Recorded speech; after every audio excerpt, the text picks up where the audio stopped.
ብዙ ሰው ኢትዮጵያ ውስጥ ስኬታማ ለመሆን ቢዝነስ መጀመር እንዳለበት ያስባል። ዩኒቨርሲቲ ተማሪዎች ሄዳችሁ ብትጠይቁ ተመርቄ ስወጣ የራሴን ነገር ነው መስራት የምፈልገው፣ ኢንዲፔንዳንት ሁን፣ የራስ አለቃ ሁን፣ የገንዘብ የቦታ ነፃነት ይኖርህ እየተባለ ነው የመጣ ነውና እነሱ ነገሮች አሪፉ ነው። ቢዝነስ ለመጀመር ግን ምርጡ ስትራቴጂ መጀመሪያ ተቀጥሮ መስራት ነው። ይሄን የምነግራችሁ ረጅም የቅጥር ህይወት ኖሮኝ ሳይሆን ከራሴ ካምፓኒ ግን 4 ወር 5 ወር አመት 2 አመት ሰርተው የወጡ ልጆች በአጭር ጊዜ ቢዝነስ ጀምሮ ስኬታማ ሲሆኑ ስላየሁ ነው። ተማሪዎችን ብትሆኑ ኦሬዲ ተቀጥራችሁ እየሰራችሁ ያላችሁ ሰዎች ኢቭን ቢዝነስ እንኳን ቢኖራችሁ ተቀጥራችሁ በመስራት የምትፈልጉበት ቦታ እንዴት በአጭር መድረስ እንደምትችሉ ነግራችኋለሁ። የቪዲዮ መጨረሻ ላይ ደግሞ እንዴት ይችን ቪዲዮ በማየታችሁ ብቻ ስራ እንደምታገኙ ነግራችኋለሁ። ለማታውቁ ሰዎች ዮናስ እባላለሁኝ። አዲስ አበባና ሌሎች የክልል ከተሞች ላይ ኦፕሬት የሚያደርግ ዮናይል ኮሚኒኬሽን የሚባል የማርኬቲንግ ኤጀንሲ እንዲሁም ደግሞ ኤዱኬሽናል ፕላትፎርም አለን ኬሌክስ አካዳሚ የሚባል ሁለቱን አስተዳድራለሁኝ። ኦልሞስት እስካሁን ድረስ ከ25 በላይ ሰራተኞች እነዚህ ካምፓኒዎች ላይ አብረን እየሰራ እንገኛለን። ለዚህ ቻናል አዲስ ከሆናችሁ ዩቲዩብ ላይ ቁም ነገር ለማየት የምትመጡ ሰዎች ከሆናችሁ ሰብስክራይብ በማድረግ ፋሚሊው ነው። የመጀመሪያው ቢዝነስ ለመጀመር ተቀጥራችሁ መስራት ግዴታ የሆነበት ምክንያት እየተከፈላችሁ ስለ ቢዝነሱ ስለምትማሩ ነው። ብዙ ሰው የሆነ ቢዝነስ መጀመሪያ ያስብና የሚያስፈልገው ገንዘብ ወይ ኮኔክሽን ወይም ደግሞ የሚከራየው ቦታ ሊመስለው ይችላል። እነሱ ነገሮች አያስፈልጉም ማለት ሳይሆን ግን አክቹአሊ ቢዝነሱ እንዴት ነው የሚሰራው የሚለውን አንደርስታንድ ለማድረግ ገንዘባችሁን ሪስክ እያደረጋችሁ አይደለም ያንን ነገር መማር ያለባችሁ። መጀመሪያ ገንዘባቸውን ሪስክ ካረጉ ሰዎች መማር ያስፈልጋል። እኔ መጀመሪያ የፈለኩት ለምሳሌ ልበልና ህትመት ቤት ከሆነ ማሽን ገዝቼ ቢሮ ተከራይቼ ከዛ በኋላ ክላይንት ቁጭ እየጠበቅኩኝ ህትመት ከምሰራ ይልቅ ኦሬዲ የሚሰራ ህትመት ቤት ገብቼ ብሰራ በአጭር ጊዜ የተሻለ ህትመት ቤት መክፈት እችላለሁ። ለመጀመሪያ ጊዜ ተቀጥሬ የሰራሁት እኔ 2013 ከኮቪድ በኋላ ነበርና ለ6 ወር ያህል ግራፊክ ዲዛይን ስማር ራሴን ሳስተምር ቆይቻለሁ። ከዛ ገንዘብ መስራት አለብኝ ብዬ አፕላይ ያደረኩኝ። ደሴ ሆኜ ነው አፕላይ ያደረኩት። አዲስ አበባ ስራ አገኘው መጣው ተቀጥሬ ገባውና የመጀመሪያ ቀን የመጣልኝ ስራ ማህተም መስራት ነበርና ማህተም ስራ አሉኝ። አላቅም እንዴት እንደሚሰራ ፎቶሾፕ ከፍቼ መስራት እችላለሁ የሆነ ነገር ግን አላቅም ሰውየው እንደምፈልገ። ከዛ ያሰራኝ የነበረው ልጅ መጥቶ እንዲህ አድርገው ብሎ ነገረኝ። ፊክስ አደረኩት። ሄደ ያ ክላይንት። ሌላ ክላይንት ተመልሶ መጣ። ባነር ስራልኝ አለኝ። አይ ዶንት ኖ ባነር እንዴት እንደሚሰራ ሰርቼ አላቅም ከዚህ በፊት። መጥቶ ያ ልጅ እንደገና እንደዚህ ነው የሚሰራው። በጣም ታጋሾች ስለነበሩ እያንዳንዷን ነገር ቲሸርት ማተም ማግ ላይ መስራት ሁሉ ነገር ያስተማሩኝ እነሱ ናቸውና ተቀጥሬ የቆየሁት ለ2 ወር እንኳን ቢሆን ያቺ 2 ወር ግን ብቻዬን ስማር ከነበረው 6 ወር በብዙ ጥፍ የተሻለ ነበር። ለምን ዳይሬክትሊ ስራው ላይ ካሉ ሰዎች ነበር ስማር የነበረውና ብዙ ሰው ወጥቶ በራሱ ኤክስፐሪመንት ያደርጋል፣ ይታገላል፣ ከዛ በኋላ ፌል ያደርጋል፣ ተሳካልኝ ይላል። ለምን እንደዛ ሪስክ ውስጥ ከመግባት በፊት ኦሬዲ የሚሰራ ቢዝነስ ውስጥ ለምን ጆይን አታደርግም? ሌላው ቢዝነሱን ከተለያየ አንግል ማየት ትችላላችሁ። እኔ ግራፊክ ዲዛይነር ሆኜ እንኳን ቢሆን የገባሁት ግን ከስተመር እንዴት እንደሚመጣ፣ ደረሰኝ እንዴት እንደሚቆረጥ፣ ፓርትነሮቻቸው ጋር እንዴት እንደሚሰሩ፣ ክላይንት እንዴት እንደሚያገኙ፣ ፓርትነሮቻቸውን ይሄን ሁሉ በዛች በ2 ወር ጊዜ ውስጥ ነው ተምሬ የወጣሁትና ቢዝነስ ሲባል ለካ እነዚህ ሁሉ ጉዳዮች አሉት። ፎቶሾፕ ላይ ያችን ባነር መስራት ብቻ አይደለም የኔ ሙያ ማለት ነው፣ ከዛ በላይ መሆን ይችላል የሚለውን ያወቅኩት እዛ ቤት ስለሰራሁኝ ነው። ሌላው ተቀጥራችሁ ስትሰሩ በጣም ኢምፖርታንቱ ነገር ከአለቃችሁ ቀጥታ ሜንተርሺፕ ማግኘት ይችላላችሁ። የትኛውም ስራ ላይ ብትሆኑ የእናንተ አለቃ 5 10 15 20 ዓመት እዛ ስራ ላይ አሳልፈዋል። ስለዚህ ያን እናንተ መጀመር የምትፈልጉትን ቢዝነስ አገላብጠው ያውቁታል። ከነሱ ዳይሬክት ትምህርት መውሰድ ትችላላችሁ። ለምሳሌ እኔ በሰዓት ኮንሰልት ለማማክራቸው ሰዎች ብዙ ሺህ ብር አስከፍላለሁኝ። ዮናይል ኮሚኒኬሽን የሚሰሩ የኔ ሰራተኞች ግን በፈለጉት ሰዓት መጥተው ስኬጁል አድርገው ከኔ ጋር ማውራት ይችላሉ። ጥያቄዎቻቸውን በሙሉ ልመልስላቸው ይችላሉ። ከፍለውኝ አይደለም በነፃ ኢንፋክት እኔ ከፍያቸው ከኔ ሜንቶርሺፕ መውሰድ ይችላሉ። እኔ እንኳን በማቀው ነገር ማለት ነው። ቢዝነስ ጀምሩ ያለባችሁን ግራ መጋባት ጥያቄዎች ሁሉ ዳይሬክትሊ ከዛ ሰው መልስ ማግኘት ይችላላችሁ ማለት ነው።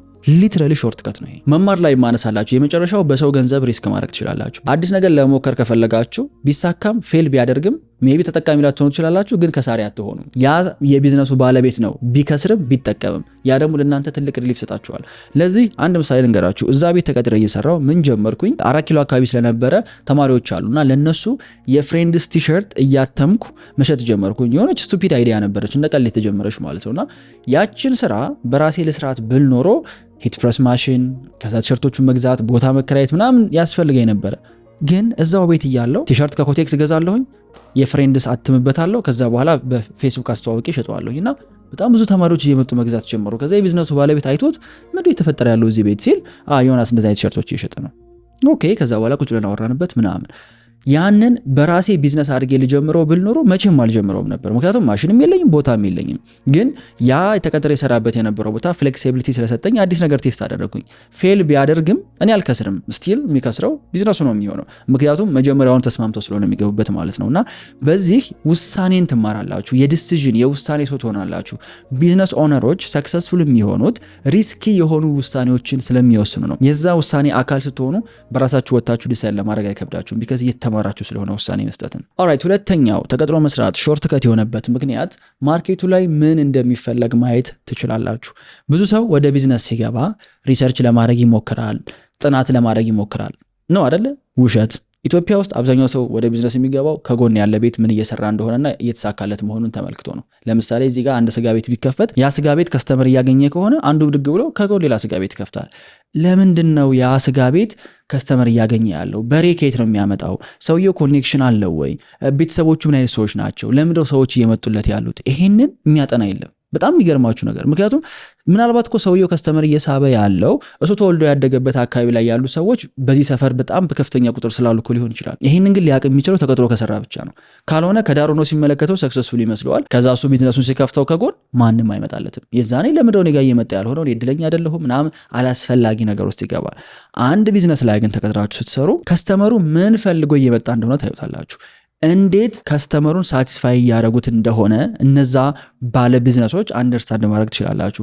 ወጣችሁ የራሳችሁን ቢዝነስ ስትጀምሩ እንደ አዲስ ከስተመሩን አንደርስታንድ ለማድረግ አይደለም የምትሞክሩት። ኦልሬዲ ዲማንዱን አይታችሁታል፣ ሳቲስፋይ ማድረግ ትችላላችሁ ማለት ነውና ብዙ ጊዜ ቢዝነስ የትራይ ኤንድ ኤረር መሞከር መሳሳት ነውና ይህን ሪስክ የምትቀንሱት የሆኑ ሰዎች ሪስክ ወስደው ቴስት ባደረጉት ነገር ላይ እናንተ ገብታችሁ በመስራት ነውና በቃ ትራዲሽናል የሆነ ኢትዮጵያ ውስጥ የተለመደ እገሌ ተሳካለት ጥሩ እየሰራ ነው ስለዚህ እኔም እሱ ነገር እሰራለሁ ከማለት ይልቅ ከገሌ ስር ሆኜ እሰራና እንዴት እንደሚሰራ እንዴት ኦፕሬት እንደሚያደርግ እንዴት ትርፋማ የሆነ እንደሆነ አንደርስታንድ አድርጌ እሱ ላይ የሆነች ነገር አጀስት አድርጌ አስተካክዬ የራሴን ቢዝነስ እጀምራለሁ።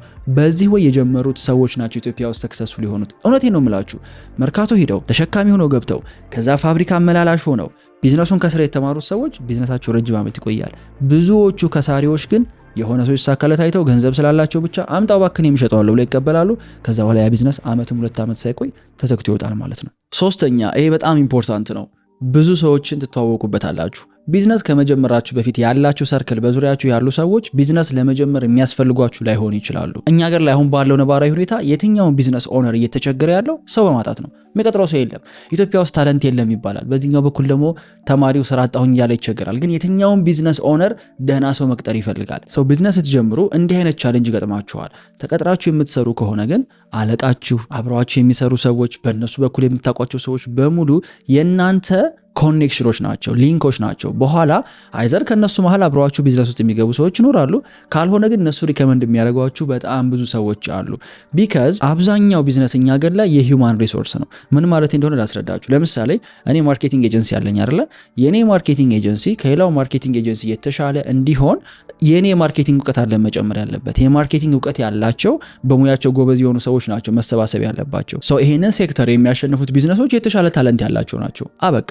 ሶ የተሻለ ታለንት ያላቸው ደግሞ ኮኔክሽን ስላላቸው፣ ኔትወርክ ስላላቸው ኢዚሊ ታለንት ማግኘት ስለሚችሉ ነው። ሶ መጀመሪያ የምትፈልጉት ቢዝነስ ላይ የሚያስፈልጓችሁ ምን አይነት ሰዎች እንደሆኑ ኢቭን መጀመሪያውኑ የምታውቁት ተቀጥራችሁ ስትሰሩ ሲሰሩ ስትመለከቷቸው ነው። ማርኬቲንግ ኤጀንሲ መጀመሪያ የምትፈልጉ ከሆነ ማርኬቲንግ ኤጀንሲው ስትገቡ አካውንት ማናጀር ያስፈልጋል ማለት ነው። ግራፊክ ዲዛይነር ይሄን ነው የሚሰራው ማለት ነው። ክላይንት ሰርቪስ ይሄን ነው የምትሰራው ማለት ነው። ዩሲ ማየት ትችላላችሁ ምን አይነት ታለንቶች እንደሚያስፈልጉ። አራተኛ ይሄን በጣም ኢምፖርታንት ነው። በጣም ነው የምወደው ይሄን ኮንሴፕት። ተቀጥራችሁ ስትሰሩ ደካማና ጠንካራ ጎናችሁን ታውቁበታላችሁ። ምክንያቱም ብዙ ሰው የሚያስበው ቢዝነስ ጀምር አልሰራም ብሎ ነው። ያን ያህል መስራት አይጠበቅብኝም፣ ሰው ስለምቀጥር ሞር ታይም ይኖረኛል። ውሸት። የራሳችሁን ቢዝነስ ስትጀምሩ በቀን 14፣ 15፣ 16 ሰዓት ነው የምትሰሩት። አንዳንዴ 24 ሰዓት ተኝታችሁም ስለ ስራችሁ ነው የምታስቡት። እውነታው ያ ነው ባይ ዘ ወይ፣ በተለይ ደግሞ early stage ላይ ማለት ነውና ተቀጥሮ መስራት ማለት በትንሿ ቢዝነስ ቢኖራችሁ ልትሰሩ የምትችሏትን ሀፍ ነው የምትሰሩት። በቀን 8 ሰዓት ከሆነ የምትሰሩት የራሳችሁ ቢዝነስ ላይ ግን 16 ሰዓት ትሰራላችሁ። በዛች 8 ሰዓት ጊዜ ውስጥ ግን እኔ ምን አይነት ሰው ነው የሰራ ላይ የሚለውን ታዩበታላችሁ። ብዙዎቻችሁ ቢዝነስ ለመጀመር የምታስቡት ሰዎች ማለት ነው ቁጭ ብላችሁ 6 ሰዓት መስራት አትችሉም አንድ ቦታ ላይ አትችሉም። ስላየሁት ነው ይሄንን ግን አንደርስታንድ ለማድረግ የሆነ ታስክ ተሰጥቷችሁ የሆነ ቦታ ቁጭ ብላችሁ መስራት መቻል አለባችሁ። የሆነ አለቃ ይሄንን ስራ ይሄንን አትስራ እያለ ፕራዮሪታይዝ ሊያደርግላችሁ ይገባል። እዛ ቦታ ላይ ተቀምጣችሁ መስራት የማትችሉ ከሆነ በራሳችሁ ቢዝነስ ወጣችሁ አደግሙትም ማለት ነው። ፕላስ ደግሞ ወርኪንግ ኤንቫይሮንመንት ላይ እናንተ በገባችሁበት ሙያ ብቻ ሳይሆን በተለያየ ሙያ ላይ የሚሰሩ ሰዎች አሉና የትኛው ነው ሞር ለኔ የቀረበው የትኛው ሞር ኢንተረስት ያደርገኛል የሚለውንም የምታገኙት እዛ ውስጥ ነው። ከሰዎች ጋር አብሬ ሰራ ምን አይነት ባህሪ ነው ያለኝ፣ የትኛው ሰዓት ላይ ነው ሞር ፕሮዳክቲቭ የምሆነው፣ ምን አይነት ስራ ሰራ ነው ኢንጆይ የማደርገው፣ የትኛውን ስራ ነው የምጠላው፣ ካለቃ ጋር ስሰራ ምን አይነት ባህሪ ነው ያለኝ፣ ትእዛዙን መቀበል እችላለሁኝ ወይ፣ ኦን ታይም ማድረስ እችላለሁ ወይ፣ ከሰዎች ጋር ያለኝ ሪሌሽንሺፕ እንዴት ነው፣ ፕሮዳክቲቭ ነኝ ወይ፣ ይሄን ሁሉ ነገር የምታውቁት ባይ ዘ ወይ ተቀጥራችሁ ስትሰሩ ነው። ካልሆነ ግን ቢዝነስ እንደ አዲስ ከሆነ የምትጀምሩት ቢዝነሱንም ዴቨሎፕ ማድረግ አለባችሁ፣ አት ዘ ሴም ታይም ደግሞ ራሳችሁንም ዴቨሎፕ ማድረግ አለባችሁ። ይሄ በጣም ከፍተኛ የሆነ ጫና ውስጥ ይከታችኋል። ተቀጥራችሁ ስትገቡ ግን ራሳችሁን ፊግር አውት ማድረግ ትችላላችሁ እዛ ውስጥ ሆናችሁ ማለት ነው። በተለይ ደግሞ የምትሰሩበት ኢንቫይሮንመንት እናንተ እንድታድጉ ሜዳውን የሚያመቻችላችሁ ከሆነ ይሄ የትም የማይገኝ ኦፖርቹኒቲ ነው። ለምሳሌ የኛ ኦፊስ ውስጥ የኔ የሁል ጊዜ ሞቶ ምንድነው do it for yourself ነው የምላቸው። ምን ማለት ነው? ዮናስ ጫና ቢያሳድር አድራችሁ ስሩ ብል ይሄ ነገር መድረስ አለበት ብዬ ባጨናንቅ ራሳችሁን ነው ሼፕ የምታደርጉት። እኔ ይሄን ያህል መስራት የምችል ሰው ነኝ የሚለውን አንደርስታንድ ታደርጉበታላችሁ። አይ በቃ ይሄ ነገር አልበቃኝም አስተካክሉት ብዬ 3-4 ጊዜ የሆነ ነገር ስመልስ ያ ኤዲተር የሚሰራው ልጅ ኦኬ ራሴን በምን ያህል ኤክስቴንት ፑሽ ማድረግ እችላለሁ የሚለውን አንደርስታንድ የሚያደርግበትና ሃርድ ወርከር መሆን ጠንክሮ መስራት ለራሳችሁ ፐርፐዝ ነው። የኔ ዓላማ ራሳቸው ላይ የሚሰሩ በሙያቸው ማደግ የሚችሉ ሰዎችን መፍጠር ነው። እነሱ ሲያድጉ ነው እኔም ተጠቃሚ የምሆነውና እንዲህ አይነት ኢንቫይሮንመንት ላይ የገባ ሰው በጣም አጭር በሚባል ጊዜ ውስጥ ራሱ ላይ ትልቅ ለውጥ ማየት ይችላል። ሌላው የስራ ቦታ የሚሰጣችሁ አድቫንቴጅ አዲስ ልምድ ወይም ደግሞ ሃቢት ዴቨሎፕ እንድታደርጉ ነው። ብዙ ሰው ከቤት ቀጥታ ወጥቶ ቢዝነስ ለመጀመር ሲያስብ ጧት መነሳት፣ ማታውን ታይም መተኛት፣ ረጅም ሰዓት ፕሮዳክቲቭ መሆን እነዚህ ነገሮች ላይ ሃቢቱ የለውም። ለምሳሌ እኔ ፕራይቬት ከማስተምራቸው ልጆች መካከል አንዷ ምንድን ያለችኝ ኦልሞስት ከኔ ጋር ሴሽኑን ከጨረስን በኋላ የራሷን ቢዝነስ ለመጀመር ሬዲ ከሆነች በኋላ ሶ ቀጣይ ስቴፕሽ ምንድነው ስላት ተቀጥሮ መስራት አለችኝ። እኔም ልላት የነበረው እሱ ነው፣ ግን ቀድማ ተቀጥሬ መስራት ነው ፈልገው አለችኝና ዋው ለምን ብዬ ስጠይቃት አይ ብዙ ነገር መስተካከል አለበት፣ እንዴት ከሰው ጋር እንደምሰራ አላቅም፣ ሃቢቱን አልተላመድኩትም፣ ይሄ ጧት በስራ ወጥቶ ከዛ ማታ ከስራ መመለስ ሰውነቴ አልተለማመደውም፣ ስለዚህ ሂጄ ትንሽ መታሸት አለብኝ አለችኝና በቃ ይሄ ነው ትክክለኛው መንገድ። አዲስ ሃቢት ዴቨሎፕ የምታደርጉት አዲስ ኢንቫይሮንመንት ውስጥ ስትገቡ ነው። በዴድላይን ማድረስ፣ ጫና ውስጥ ሆኖ መስራት፣ የሆነ ሰው እየተቆጣችሁ የሆነ ሰው እየጮህባችሁ መስራት፣ ይሄ ፐርሰናሊቲን የሚቀርጽ ሼፕ የሚያደርግ ጉዳይ ነውና ገንዘብ ከፍላችሁ የማትማሩት ጉዳይ ነው። ይሄ አምስተኛውና ለዚህ ቪዲዮ የመጨረሻው የቢዝነስ ሾርት ከቶችን ትማሩበታላችሁ። ይሄ በጣም ኢምፖርታንት ነው። አይ ኖ ሁሉንም ኢምፖርታንት ብየዋለሁ፣ ግን በጣም ነው የምወደው ይሄንን። ለመሰላችሁ ስራ ስትጀምሩ ማለት ነው እናንተ የምታስቡት እቃ ከሆነ ቦታ አመጣለሁ፣ ከዛ ሸጣለሁ፣ በ10 ብር ገዛለሁ፣ በ15 ብር ሸጣለሁ፣ 5 ብር አተርፋለሁ። እንደዛ ሲምፕል አድርጎ ብዙ ያስባል አይደለ? ግን ቢዝነስ ማጆሪቲ ስራው ሾርት ከት ነው። በተለይ ደግሞ እኛ ሀገር መውጫ መግቢያውን የማታውቁ ከሆነ ትከስራላችሁ። እውነቴን ነው የምላችሁ። ይሄንን እኔ አንደርስታንድ ያደረኩት ኦልሞስት 1 ዓመት ከምናምን ኦልሞስት 2 ዓመት ቢዝነስ ውስጥ ከቆየው በኋላ ነው። አሃ እንዲህ ነው እንደሚደረገው እያልኩኝ አንደርስታንድ ማድረግ የጀመርኩት ስራ ላይ ያሉ ሰዎችን መተዋወቅና ማግኘት ስጀምር ነውና ረጅም ጊዜ ተቀጥሮ አለመስራት ይጎድቶኛል። ባይ ዘ ወይ እነዚህ ሾርት ከቶች ቀድሜ ባቃቸው ኑሮ በጣም የተሻለ ገንዘብ መስራት ይችል ነበር በቢዝነስ እና ኦልሬዲ ተቀጥሮ የሰሩ ሰዎች ግን ኢን ኤንድ አውት ያቋታል እያንዳንዷን ነገር። ለምሳሌ ፕሮፖዛል በትልቅ ካምፓኒ ደረጃ እንዴት ነው የሚሰራው? ትልቅ ካምፓኒ አግሪመንት እንዴት ነው የሚፈራረሙ? ትልቅ ካምፓኒ ከክላይንቱ ጋር ያለው ኮሚኒኬሽን ምን ይመስላል? እነዚህ ሁሉ ነገሮች ቢዝነስ ውስጥ ካልቆያችሁ በስተቀር አታቋቸውም። ኦልሬዲ ግን የቆየ ቢዝነስ ውስጥ ከሆነ ያላችሁት እነዚህን ሾርት ከቶች ታቋቸዋላችሁና ቢዝነስ ላይ ረጅም ጊዜ የሚወስድባችሁና ፕሮባብሊ ብዙ ሰው ፌል የሚያደርግበት ፓርት ቢዝነሱን አንደርስታንድ ማድረግ ነው። ቢካዝ መጀመሪያ ስታስቡት ሴንስ ሰጥቷችኋል፣ በጣም ኤክሳይትድ ናችኋል ለመጀመር። ከጀመራችሁት በኋላ ግን አደጋጅ ይሆናል። እንደጠበቃችሁት አይሆንም፣ እንዲህ ቁልቁለት መሄድ ይጀምራል። የዛኔ እነዛን ሾርት ከቶች ካላወቃችሁ ገደል ውስጥ ነው የምትገቡትና ተቀጥሮ መስራት ግን ይሄንን ቀድማችሁ እንድታውቁት ያስችላችኋል። ኦልራይት ሶ ተቀጥሮ መስራት አስፈላጊ እንደሆነ ከተማመንን አሁን በትክክለኛው መንገድ እንዴት እንደምትጠቀሙበት ልንገራችሁ። የመጀመሪያው ትክክለኛውን ስራ መምረጥ ነው። ራሳችሁን ከሰርቫይቫል ሞድ ማይንድ ሴት አውጡት። ኦኬ ሰርቫይቭ ለማድረግ አይደለም ስራ እየፈለጋችሁ ያላችሁት፣ የምታድጉበት በኋላ ቢዝነስ ልታደርጉት የምትችሉትን ስራ ነው መፈለግ። ሰው ጥያቄው የሚሆነው ምን አይነት ቢዝነስ ነው መጀመር የምትፈልጉት? ያ ቢዝነስ አሁን ላይ አለ፣ ምንም ጥያቄ የለውም፣ ያልተሰራ ነገር ሰራለሁ የሚል ሰው ይኖራል ብዬ አላስብም። ኦልሬዲ የተሰራ ከሆነ እዛ ቢዝነስ ውስጥ በምን አይነት ሙያ ገብቼ ልቀጠር እችላለሁ? ትንሽም ሙያ ይሁን ችግር የለውም። ከዩኒቨርሲቲ የተመረኩበት ዲግሪ የተማርኩበት እሱን ቀልድ ተውት። ኦኬ መጀመሪያ የምትፈልጉት ቢዝነስ ውስጥ ገብታችሁ ስሩ። ለምሳሌ የራሴ ሶፍትዌር ዴቨሎፕ ማድረግ ፈልጋለሁ ካለ የሆነ ሶፍትዌር ኢንጂነር፣ እሺ አሁን ሶፍትዌር ካምፓኒዎች የሉም ወይ? አሉ።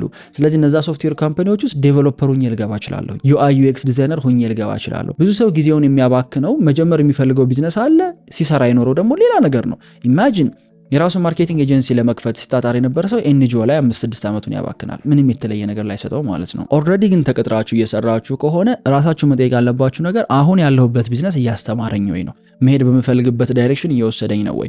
አንድ እውነታ ቢኖር የትኛውም ቢዝነስ ላይ የትኛውም ወርክ ኢንቫይሮንመንት ላይ ብትሆኑ የምትማሩት ነገር አለ። ለምሳሌ በእኛ ሀገር ሁኔታ ሰው አይማርም ከሚባልባቸው ቦታዎች መካከል አንዱ እውነት ለመናገር የመንግስት ቤት ነው። በቃ የመንግስት ሰራተኛ መሆን ያን ያህል አታርግበትም የሚባል ነው። ግን ቻሌንጅ አረጋችኋለሁ። ኢቭን የመንግስት ሰራተኛ እንኳን ሆናችሁ የሆነ ቦታ እየሰራችሁ እንኳን ቢሆን በእርግጠኝነት የሚያስተምራችሁ ብዙ ነገር አለ። የመንግስት ሲስተም አሰራሩን ትማሩበታላችሁ።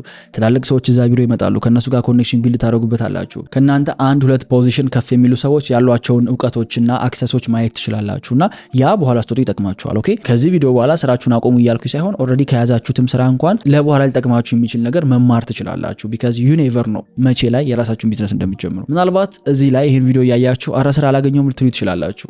እውነት ነው የምላችሁ ጄኒውንሊ ማለት ነው። ኢትዮጵያ ውስጥ ስራ አለ። ይሄን ልትቃወሙኝም አትችሉም። እኔ በጣም ብዙ ቢዝነስ ያላቸው ጓደኞች አሉኝ። ሁሉም ሰው ይፈልጋሉ። ራሳችሁን ለማርኬቱ የሚያመች አድርጎ ማቅረብ ብቻ ነው ከናንተ የሚጠበቀው። ይሄን ለማድረግ ደግሞ ትንሽ አይምሯችሁን ከፈት አድርጎ ማለት ነው ቢዝነሶችም ነው ይፈልጉት አንደርስታንድ ለማድረግ መሄድ፣ ሲቪያችሁን ማስተካከል፣ ራሳችሁን ፕሬዘንት የምታደርጉበትን ነገር ፊክስ ማድረግ፣ የሆነ ፕሮብለም ሶልቭ ለማድረግ መሄድ፣ ኃላፊነት መሸከም። የጄኒውንሊ ነው የምላችሁ እነዚህ ነገሮች ካገኛችሁ የትኛውንም የስራ ኢንተርቪው ማለፍ ትችላላችሁ።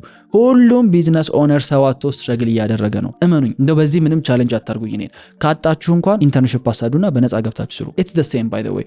ራሳችሁን ፕሩቭ ማድረግ የምትችሉ ከሆነ ወደ ደሞዝተኝነት ማድረግ ትችላላችሁ። በዚህ መንገድ ስራ ካገኛችሁ ቀጣዩ ስቴፕ የሚሆነው እዛው ስራ ቦታ ላይ ሆናችሁ ማደግ ነው። የመጀመሪያው ኪሪየስ መሆን ወይም ደግሞ ጠያቂ መሆን፣ ምን እየተከናወነ እንደሆነ ዙሪያችሁን ማየት። ብዙ ሰው እዚህ ጋር ነው የሚጠፋው። ባይ ዘ ወይ ስራ ያገኛል፣ የሆነ ደሞዝ ያገኛል፣ ከዛ በኋላ በቃ እዛው ላይ ነው ተደላድሮ ምንም ነገር አፕግሬድ ራሱን አያደርግም፣ ይጠፋል በዛው። እናንተ ግን ምን ታደርጋላችሁ? የራሳችሁ ስራ ላይ ብቻ ሳይሆን ፎከስ ማድረግ በዙሪያችሁ ያሉ ሰዎች ምን እንደሚሰሩ ማየት።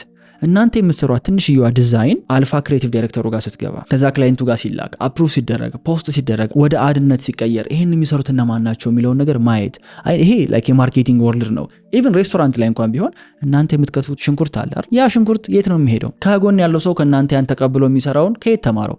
ጠይቁት። ባገኛችሁት ታይም የት ነው የተማርከው? ምን ያህል ጊዜ ነው የሚወስድብህ? ስለ ስራው አስረዳኝ እስኪ። ቢ ኪዩሪየስ።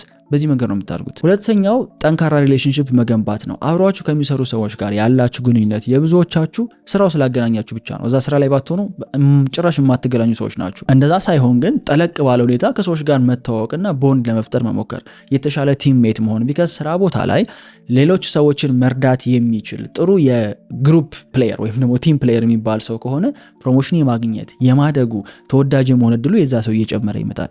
ራሳችሁን ኮንዘርቭ አድርጋችሁ ግን ቁጭ ብላችሁ የራሳችሁን ስራ ብቻ ሰርታችሁ የምትወጡ ከሆነ ማንም ለእናንተ ሊያስተምራችሁ ፈቃደኛ አይሆንም። ምናልባት ወደፊት ማብራችሁ የሚሰሩ ሰዎችን የምታገኙት በዚህ መንገድ ነው። ሶስተኛ ሪስኮችን መውሰድ ጀምሩ። ስሩ የተባላችሁት የሆነ ስራ አለ። ያንን ስራ ራሱን ከመደጋገም 4-5 ዓመት ሙሉ በየጊዜው አንድ ስቴፕ አዲስ ነገር ለመሞከር መጣር።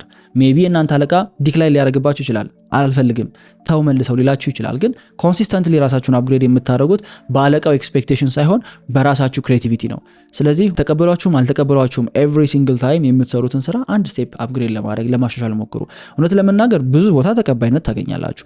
ብዙ ቦታ አፕሪሼት የሚደረግ ነገር ነው አዲስ ነገር ኤክስፔሪመንት ማድረግ። አፕሪሼት ባያረጉላችሁም እንኳን ግን የራሳችሁን እውቀት ማስፋት ስላለባችሁ ለነሱ ባይገባም በራሳችሁ ግን ስሩት፣ እዩት፣ ኢምፕሩቭ አድርጉት።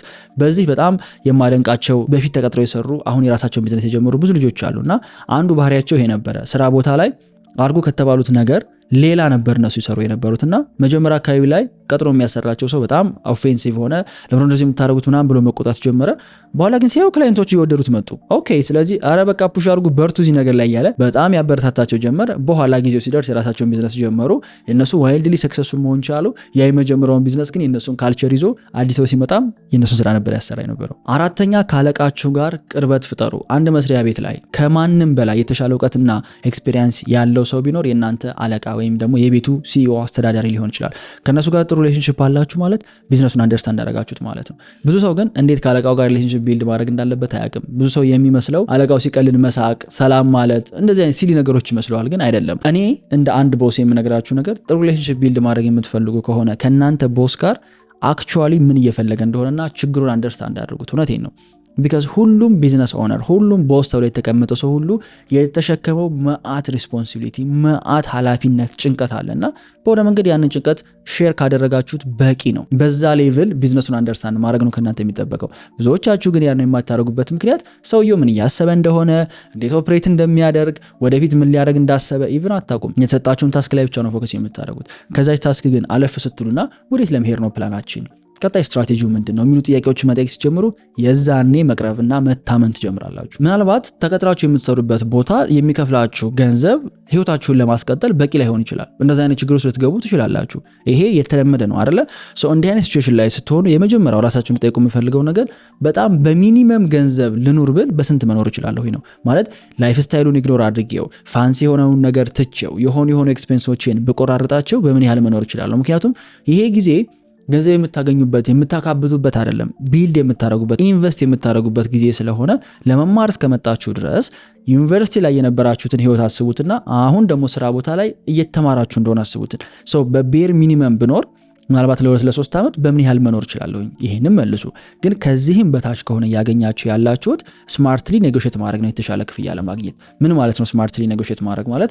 አሁን ከምትሰሩት በላይ አንድ ስቴፕ የተሻለ ቫልዩ ፕሮቫይድ ማድረግ ኦር የሆነ የተሻለ ፕሮብለም ሶልቭ ማድረግ ጥሩ ቦታ ላይ እንድትቀመጡ። ቢካዝ ማንኛውም ሬዝ የሚሰጥ ደሞዝ የሚጨምር ሰው የሚፈልገው ምንድነው? ይሄ ሰውዬ ከመጣበት በላይ አድጓለሁ፣ የተሻለ ነገር ፕሮቫይድ እያደረገልኝ ነው ወይ? የተሻለ ነገር ፕሮቫይድ ያደረገልኝ ማለት እኔ እየተጠቀምኩ ከሆነ እሱ መጠቀም ይችላል ማለት ነው። አሁን ቢዝነሱን በደንብ አንደርስታንድ ካደረጋችሁት በኋላ ሳትለቁ በጎን የራሳችሁን ሳይድ ሀስል ትጀምራላችሁ። ይቺን በቢዝነስ MVP ወይም ሚኒመም ቫያብል ፕሮዳክት ትባላለች። ምን ማለት ነው? አንድን ፕሮዳክት 1000 ጊዜ አምርቶ ለመሸጥ ከማሰብ መጀመሪያ 1-2 ሳምፕል ማምረት እንደማለት ነው። ቀላል ነው ቋንቋው። ለምሳሌ ሰርቪስ ፕሮቫይደር ከሆናችሁ፣ ቪዲዮ ኤዲተር ከሆናችሁ ኦር ሶሻል ሚዲያ ማርኬተር ከሆናችሁ ሶሻል ሚዲያ ማርኬቲንግ በጎን ምናልባት 1 ክላይንት መያዝ 2 ክላይንት መያዝ ሊሆን ይችላል። ያ ሳምፕል ነች። አንደኛ ኃላፊነት ተቀብዬ መስራት እችላለሁ ወይ፣ እውቀቴ መሸጥ የሚችል ነው ወይ የሚለውን ቫሊዴት የምታደርጉት ሴንስ እንደሚሰጥ አንደርስታንዲንግ የሚኖራችሁ በጎን ስትጀምሩት ነው። በዚህ መንገድ ስትቀጥሉ አሁን መቼ ማቆም እንዳለባችሁ ሊገባችሁ ይገባል። መቼ ነው ማቆመው ለሚለው ጥያቄ መልሱ የሚሆነው የመጀመሪያው በሳይድ ሃስል የምትሰሩት የምታገኙት ገንዘብ ኦልሬዲ አሁን የምታገኙትን ተቀጥራችሁ የምትሰሩበትን ኦልሞስት እኩል ሲሆን ነው። ምናልባት 8 ሰዓት እየሰራችሁ የሚከፈላችሁ 20 ሺህ ብር ከሆነና በጎን ወጣችሁ የምትሰሩት ስራ 19 ሺህ ብር 18 ሺህ ብር እየከፈላችሁ ከሆነ ኦኬ ፉል ታይም ብሰራው ያንን የተሻለ እርን ማድረግ እችላለሁ የሚለውን አንደርስታንድ ታደርጉታላችሁ። ሁለተኛ ያ የምትሰሩበት ቦታ ሊሰጣችሁ የሚችለው ነገር በሙሉ ተጠቅማችሁ ሲጨርሱ ነው። በሙያ ያደጋችሁበት ካልሆነ በኮኔክሽን በኃላፊነት ማደግ ካልቻላችሁ ከዛ ቦታ መልቀቅ ነው። በዚህ መንገድ ወጣችሁ የራሳችሁን ነገር ስትጀምሩ የምታውቁት ቢዝነስ ነው። ምናልባት ኦልሬዲ የያዛችኋቸው ክላይንቶች ይኖራሉ። ታለንት ብትፈልጉ ጥሩ ኮኔክሽን አላችሁ። ማደግ ብትፈልጉ እንዴት መሄድ እንዳለባችሁ ታውቁታላችሁ። ቢካዝ ረጅም ጊዜ ስትማሩ ስለቆያችሁ ማለት ነው። በዚህ መንገድ ነው መጀመር የምትፈልጉትን ቢዝነስ በአጭር ጊዜ ስኬታማ የምታደርጉት። ሀብታም መሆን የምትፈልጉ ከሆነ ቢዝነስ መጀመር የምትፈልጉ ከሆነ ቆይ አትቸኩሉ። በተለይ ደግሞ 20ዎች ውስጥ ከሆናችሁ ከ26 ዓመት ከ27 ዓመት በታች ከሆናችሁ ምንም የሚያስቸኩል ነገር የለም። ተረጋግታችሁ የሆነ ቦታ ግቡና ተቀጥራችሁ ሙያችሁን አንደርስታንዲንጋችሁን አስፉ። ከዛ በኋላ ቢዝነስ ስትጀምሩ ከሚንደፋደፉት ሪስክ ከሚወስዱት ሰዎች በፍጥነት እናንተ መጓዝ ትችላላችሁ። አሁን የነገርኳችሁን ነገር በስነ ስርዓት አፕላይ የምታደርጉ ከሆነ የዛሬ 5 ዓመት በእርግጠኝነት እንደምታመሰግኑ ያልጠራጠርም። ይሄ ቪዲዮ ከማለቁ በፊት ስራ ልታገኙበት የምትችሉትን ኦፖርቹኒቲ ልስጣችሁ። ይህን ቪዲዮ የሚመለከት ስራ ማግኘት የሚፈልግ ሰው ይኖራል ኦር የሚቀጥር ሰው ይኖራል። ኢንፋክት እኛም እየቀጠርን ነው። ስለዚህ ኮሜንት ላይ በምን ሙያ ተቀጥራችሁ መስራት እንደምትፈልጉ ከዚህ በፊት እንደሰራችሁ ኮሜንት ላይ ጻፉልን። እኛ ራሳችን የተወሰኑ ሰዎችን እንመርጣለን። ሌሎች ቀጣሪ ሰዎችም ደግሞ ተመልክተው ሃየር ያደርጓችኋል ማለት ነው። እድል ከየት እንደሚመጣ አታውቁትም። ሰዱት። ቢዝነስ ለመጀመር ሬዲ ስትሆኑ ደግሞ የሚያስፈልጋችሁ ብዙ እውቀቶች ይኖራሉ። እነሱን በሙሉ አንድ ላይ አድርጌ የሰራሁላችሁ ቪዲዮ አለ። አንድ ቢዝነስ ከስክራች እንዴት ይጀመራል የሚለውን እዚህ ጋር ትማሩበታላችሁ። አሁን ገብታችሁ ቼክ አድርጉት። አይ ሆፕ የዛሬው ቪዲዮ ቫልዩብል እንደነበር። በሌላ ቀን እንገናኛለን። see you